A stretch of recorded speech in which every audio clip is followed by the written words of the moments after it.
Bonjour et bienvenue dans cette nouvelle chronique d'une patronne. Comme tu le sais, chaque semaine, je te partage ma vie d'entrepreneur, de patronne depuis bientôt presque toujours en fait. J'ai créé mon entreprise, j'étais dans la vingtaine, je dépasse les 40 à présent et je te partage en fait ce qui va pas, mes coups de gueule du monde entrepreneurial et qu'est-ce que c'est d'être une patronne. Aujourd'hui, dans cette nouvelle chronique, je vais me poser une question. Une question vraiment, je pense que beaucoup se posent peut-être, c'est est-ce que l'État français veut-il secrètement tuer l'entrepreneuriat? Parce que franchement, c'est une question que je me pose. Et l'ironie, c'est qu'au moment où je l'ai écrit et je l'ai publié sur mon blog, avant de la transposer aujourd'hui en podcast, c'était une semaine où justement j'étais malade pendant une semaine. Donc tu verras un peu le déroulé par la suite et la pertinence et la synchronicité de cette chronique. Alors en gros, cher auditeur, aujourd'hui je me pose cette question. L'État français veut-il secrètement tuer l'entrepreneuriat? Parce qu'à voir les mesures actuelles, on pourrait se dire que c'est le dessein caché de notre gouvernement. Comme si, à la fin, il ne devrait y rester que des ultra riches et des salariés trop heureux de perdre le peu qu'ils ont pour se battre. Je me fais des films où c'est juste de l'incompétence. C'est la question qu'on se pose. Est-ce qu'il y a réellement un dessein secret, genre théorie du complot, ou est-ce que c'est juste de l'incompétence de notre gouvernement, ou des gouvernements de manière générale en ce moment? Je me souviens de cette phrase, pourtant j'étais jeune, hein, j'étais très jeune à cette époque-là. Je ne sais pas si beaucoup de mes auditeurs vont avoir la référence, mais je me souviens de cette phrase de Michel Rocard. Ouais, comme dit, je vous l'ai dit que ça datait ma référence. Si vous hésitez entre le complot et l'incompétence, choisissez l'incompétence, car le complot requiert des compétences rares. Ouais. En même temps, il faisait partie de ce gouvernement et de ce système. Donc, c'était plus facile de dire qu'en face, c'était de l'incompétence, parce qu'il me semble qu'il faisait partie de l'opposition, que de dire oui, on vous manipule. Voilà. Donc, est-ce que cette réflexion, cette phrase a un vrai pouvoir? Je ne sais pas. Mais franchement, entre complot et incompétence, mon cœur balance. Le nombre de fermetures d'entreprises n'a jamais été aussi élevé en France. Selon les données de l'INSEE en 2023, près de 90 000 entreprises ont fermé leurs portes. C'est un record depuis des décennies. Autour de moi, des clients ferment les uns après les autres sous le poids des charges et du manque de reconnaissance. Ceux qui ferment laissent souvent des ardoises à ceux qui restent. Et j'en ai eu quelques-unes dans les dernières années. Et par un effet boule de neige, fragilise encore plus les autres. L'État nous dit qu'il nous protège. Mais franchement, où vont mes cotisations?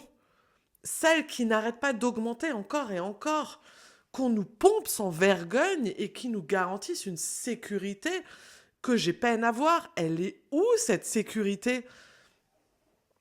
La sécurité sociale des entrepreneurs, franchement, c'est une théorie. Tu n'as pas le droit d'être malade, tu n'as pas le droit d'être au chômage, et si tu te casses la gueule, tu n'as même pas le droit à une retraite décente, parce qu'on paie déjà tellement de cotisations qu'on peut à peine mettre de côté pour une retraite complémentaire, et encore moins pour une prévoyance fiable. Elle est où la sécurité sociale des entrepreneurs? Quand je regarde en arrière, ça va faire 18 ans, bientôt 19 que j'ai créé ma société. Mon chiffre d'affaires n'a fait qu'augmenter ces dernières années. J'ai toujours eu une croissance constante. Mais entre l'État, les banques qui se partagent le gâteau, ce qu'il me reste à la fin dans ma poche, toujours travailler plus pour gagner moins. Ce que j'ai dans la poche, lui, ça change pas ou très peu proportionnellement à mon chiffre d'affaires qui les 2 dernières années, a quand même fait un bond assez significatif. Malgré, donc j'en parle souvent, hein, l'année Covid, où j'ai fait un déficit de 27 000 euros. Donc tu vas me dire, bah, c'était pas difficile de faire mieux. Mais j'ai très vite rattrapé le chiffre d'affaires équivalent et j'ai continué à augmenter. Mais dans ma poche, il n'y a pas plus. Et là où les salariés peuvent faire grève pour défendre leurs droits, bah, nous, on n'a pas ce luxe, en fait. On peut pas. On peut pas faire grève, on peut pas revendiquer nos droits. Tu vois pas les entrepreneurs dans la rue qui disent on en a marre, on veut pas. Parce que si on se permet de faire ça, bah, l'argent rentre pas. Tout simplement, il rentre pas. Les dépenses, elles sont là, les prélèvements sociaux sont là, les factures sont là. On peut pas se permettre d'arrêter une journée ou deux. Si on ne travaille pas, on ne paie pas nos factures, c'est aussi simple que ça. Et les 35 heures, c'est une pure illusion. C'est facile de parler d'équilibre travail-vie personnelle quand tu n'es pas responsable d'une entreprise. Alors, pourquoi cette différence? Pourquoi autant de disparités? Nos dirigeants ne sont-ils pas conscients? Ou est-ce qu'ils ne veulent pas le voir? Ou est-ce qu'ils ne voient pas? Je crois qu'en 2009, il y a eu une avancée majeure, j'ai pas pu en bénéficier, où les femmes entrepreneurs avaient droit au congé parental. Mais merde, en 2019, une femme entrepreneur a droit au congé parental. Et avant, merde, genre là, oh merde, c'est vrai, tiens, c'est comme si un mec s'est dit, ah au fait, elle l'avait pas. Ah merde, c'est con. Mais tu vois, c'est là où je me dis, est-ce que c'est de l'incompétence ou est-ce qu'il y a un vrai complot de se dire, on veut que des salariés obéissants. On veut pas d'entrepreneurs avec des envies de liberté. On veut des salariés obéissants. Je vais te donner un exemple. J'ai un ami qui avait une entreprise florissante avec un chiffre d'affaires en croissance constante. Eh bien, il vient de fermer ses portes. Il vient de fermer ses portes. Il avait un chiffre d'affaires qui fait rêver beaucoup d'entrepreneurs. Pourquoi? Parce qu'il ne s'en sortait plus avec les charges. L'URSSAF, les salariés, et les salariés qui sont toujours en arrêt de travail pour un rhume ou un dimanche soir trop arrosé.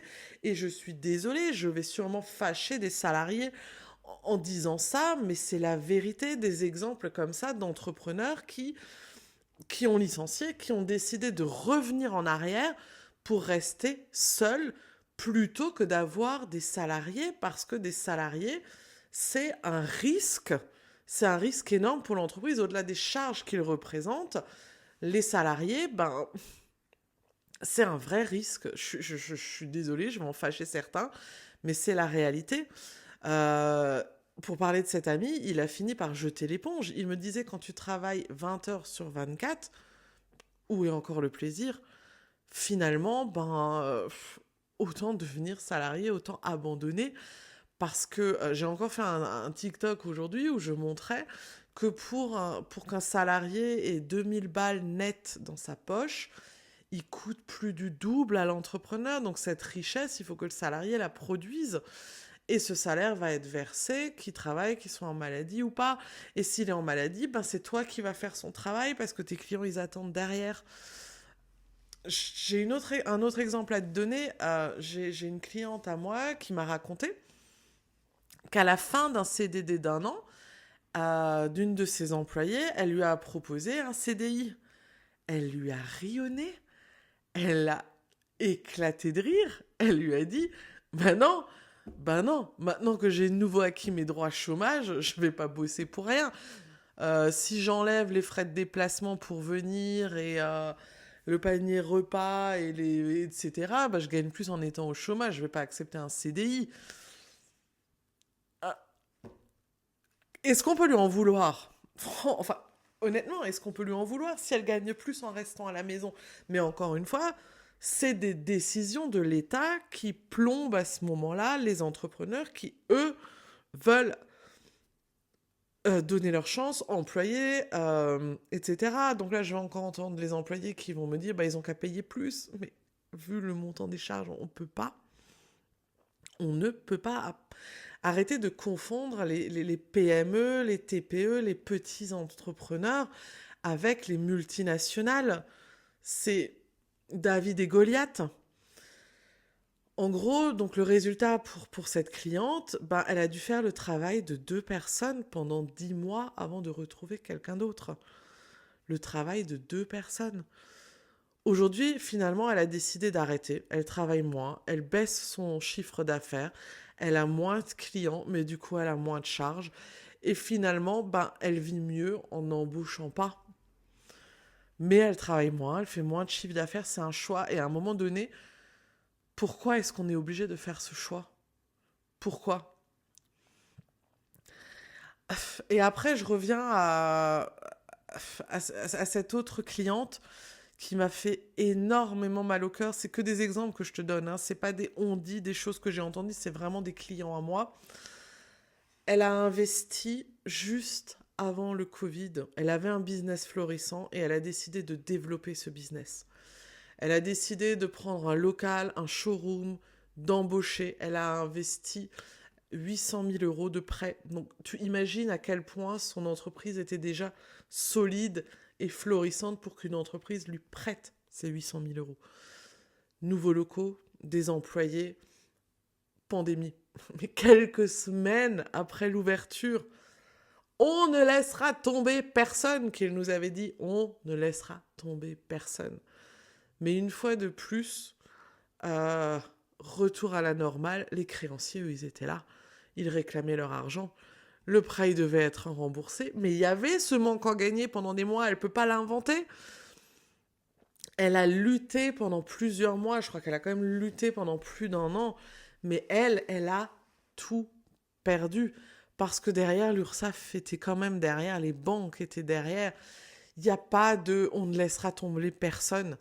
Elle a tout perdu. Et pourtant, elle cotisait à hauteur de 60% de ses richesses.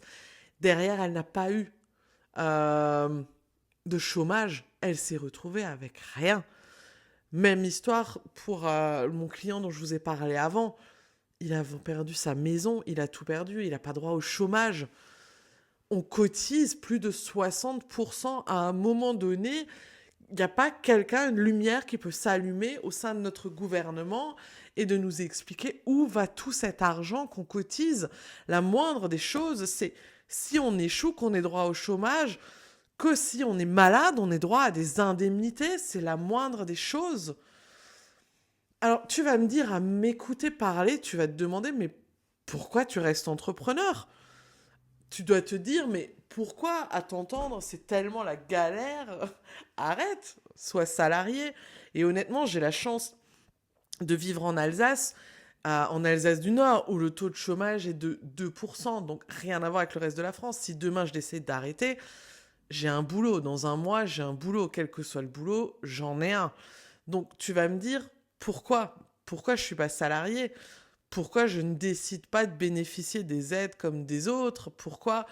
En fait, la réponse, elle est simple. Parce que même si ça semble naïf, elle reste ma réponse. Il est bien triste d'être salarié juste pour bénéficier des aides sociales. Je trouve ça triste. Euh, je suis entrepreneur parce que je veux vivre. Je veux pas survivre, je veux vivre. Je veux être libre, je veux créer, je veux inspirer. Je suis une idéaliste et je crois encore qu'une voix peut changer les choses. Je veux pouvoir me lever chaque matin avec l'envie de faire avancer mes projets. J'ai envie de me coucher tous les soirs en me disant, je l'ai fait. Oui, l'État et les charges nous étouffent. Pardon, pardon, j'ai le hoquet. Mais on a 2 choix, abandonner ou se battre. Et moi, je choisis de me battre. Et même si demain ma boîte coule, je recommencerai. J'entreprendrai autre chose. Je ferai toujours euh, ce mouton noir arc-en-ciel, comme je me définis parfois, qui trace sa propre route. Je ne vais pas chercher du travail. Je ne vais pas bénéficier des aides. Il y a peut-être une forme de masochisme là-dedans, mais je pense que chacun a une mission de vie, que chacun a quelque chose à accomplir, que chacun a une trace à laisser. Donc, même si effectivement c'est dur, même si toutes ces charges que ça soit les banques, je pense à l'électricité aussi, c'est hallucinant. Euh, c'est dur, mais ça vaut le coup. Ça vaut le coup, et ça, c'est mon côté idéaliste, en fait. Donc ma réponse, elle va peut-être te sembler naïve, mais malgré tout, pour moi, ça vaut le coup, même si c'est dur.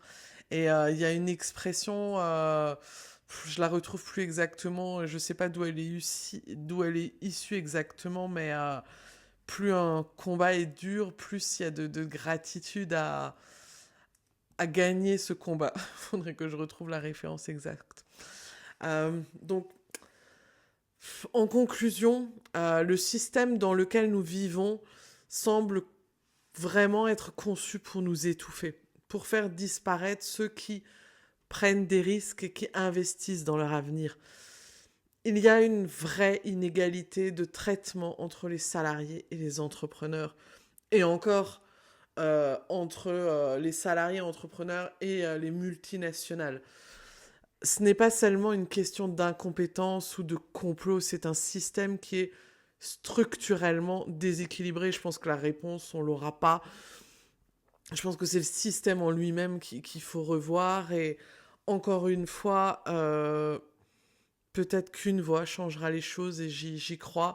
Peut-être que c'est pas ma voix qui arrivera jusqu'au gouvernement, mais peut-être qu'elle allumera une lumière chez quelqu'un, qui en allumera une autre chez quelqu'un, qui en allumera une autre chez quelqu'un, et qu'on aura cet effet boule de neige qui fera que peut-être, à un moment donné, les choses vont changer, les choses vont évoluer, et j'ai envie d'y croire. Parce que si nous voulons changer ça, il est urgent que nous, les entrepreneurs, prenions la parole et que nous nous battions pour une meilleure reconnaissance de notre rôle au sein de l'économie. Et si tu es entrepreneur, que tu m'entends, je t'invite à toi aussi faire entendre ta voix par rapport à cette inégalité. Et petit à petit, peut-être que les mesures actuelles, loin de nous soutenir, nous poussent à la dérive. Mais la question reste, jusqu'à quand allons-nous accepter ce traitement? Et moi, je pense sincèrement que aujourd'hui, j'ai encore une vision optimiste, donc je vais te dire que je me battrai aussi longtemps que je le pourrai. Donc voilà, petite note d'optimisme. En tout cas, j'espère que cette nouvelle chronique d'une patronne t'a plu. Je t'en écrirai bientôt une autre. Donc moi, c'est Caro, mentor de marque et stratège événementielle et patronne depuis presque toujours. Et comme chaque semaine, je te partage mon quotidien, mon coup de gueule, mes espérances de ma vie d'entrepreneur. Et j'espère que tu as entendu ma petite voix et qu'elle fera peut-être ou pas changer les choses. Si tu as envie d'un peu plus de dose de Caro, tu me retrouves sur les réseaux sociaux sur Hello Caro Bec. À très bientôt pour une nouvelle chronique.